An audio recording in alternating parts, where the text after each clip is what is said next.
Hey guys, welcome back of course to the Time Bomb channel with a rather excited Bombardier today, as I got a notification this morning that one of the watches that I backed on Kickstarter last year will be being shipped to me in the next few days. Yeah, I'm a little excited to get it.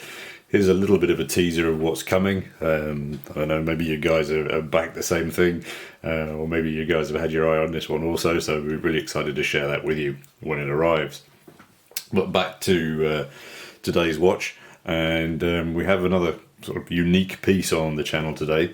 OLLECH WAJS, or O&W as we'll refer to them today to help my pronunciation issues. They've kind of been on my radar for a while, but they've always somewhat out of my budget, so I very much appreciate one of my work chums for lending this one into the channel for review. For me, OW are a slightly left field brand. They've had a little bit of a revival since their relaunch a few years back, and the first watch that sort of I ever came across of theirs was the 1964 Caribbean 1000. So quite a famous watch, as it pipped Rolex and Omega to be the first to gain 100 ATM's water resistance. And yeah, check out those very sharp lugs.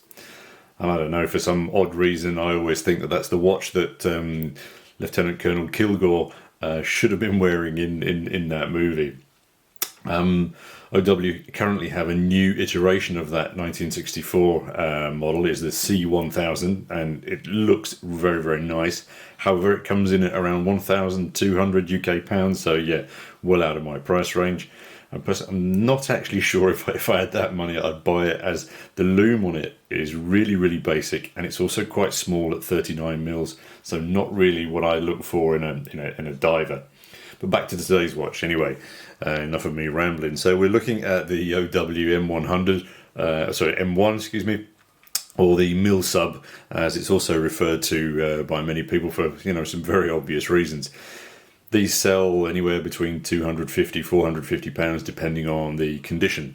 And let's kick off as always with some specs.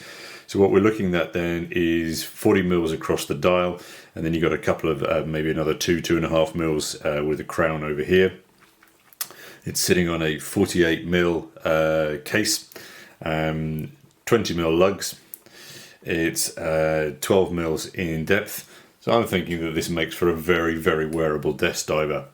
Added to that, you've got then sapphire up top, of course, with our lovely date magnifier over here. And again, I understand that the exhibition case back is also sapphire. And then these watches then come in with a 200 meters worth of watery goodness.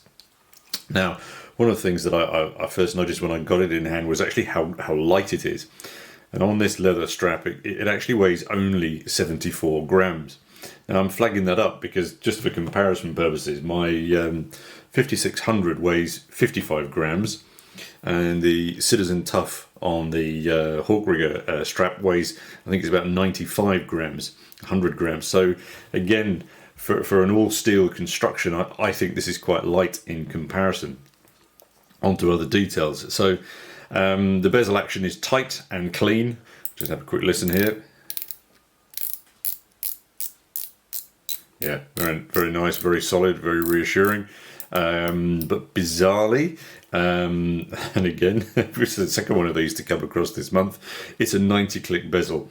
Now 90 as opposed to 70, yeah, I can see that those extra 30 clicks are going to allow for a slightly smoother and maybe more precise action than a 60 click. But if I were diving, I'd opt for the 60 or even better 120.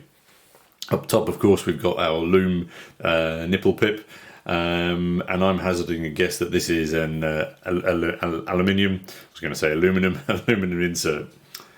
The dial design on this particular model is the sterile or the semi-sterile, as most of the others, as you can see from this image, I've seen have this type of dial design. So if you guys can shed any light on the differences between those dial variations, it would be really useful to know. You've got then this quite very nice smooth brushed inner chapter ring leading down to the minute track and markers, which to me look painted, possibly printed. Again, if you guys know, do let me know please. We've got Swiss made at the bottom down by the 6. And then clearly, as you can see, you've then got those silvery Mercedes hands You got a little lolly on your second hand, and then also that further mini counterbalance at the end of the second hand. Again, everything loomed on here, as you can see from the loom shot. It's not Seiko standards, but it's pretty solid for a desk diver. Over here we've got a screw down crown. It is unsigned. I understand that this has the 25 jewel ETA 28-24 movement buzzing away inside, and as you can see here, they've also then got this customized or OW engraved rotor there also. This ETA movement is going to give you around 38 hours of power reserve, and is a very, very popular movement, very successful movement, and you're going to find it in many watches, many different brands of watches as well. The lugs here as well are very, very clean. There's no twists, there's no turns, there's nothing else. It's just simply, you know, straight down into that little curve. The top of the case, as you can see there, and I'll add up a closer shot, you have this angled brushing, and then obviously into those again very simple flanks. Again, there's no beveled edges or anything, trammeled edges, anything like that. It's just, you know, very two-dimensional in that sense. You can see from these photos outside that the watch really picks up the sunlight, and those silver and black really do contrast each other as you would expect. I think overall the watch is very clean, and visually it's quite tooly. Personally, I prefer my tool watches to be a little chunkier, but I can see that for many people this would work really, really very well. And obviously with its you know, homage to or nod to certain other watches, I think that's going to work for a lot of people as well. The thing that I like most about it is that it is a very honest and unfussy appeal.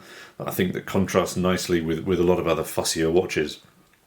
My apologies if not all of the data is exact, but this is my first hands-on with the brand, and they're not that common either. And as I say, data on some of these older models is a little hard to come by. Alright guys, if you can hit that subscribe thingy down below, that will greatly help the channel to keep us bringing you new watch reviews in the future. And look forward to your comments down below as always. And of course, until next time, this is your host, the Bombardier, signing off. Cheers.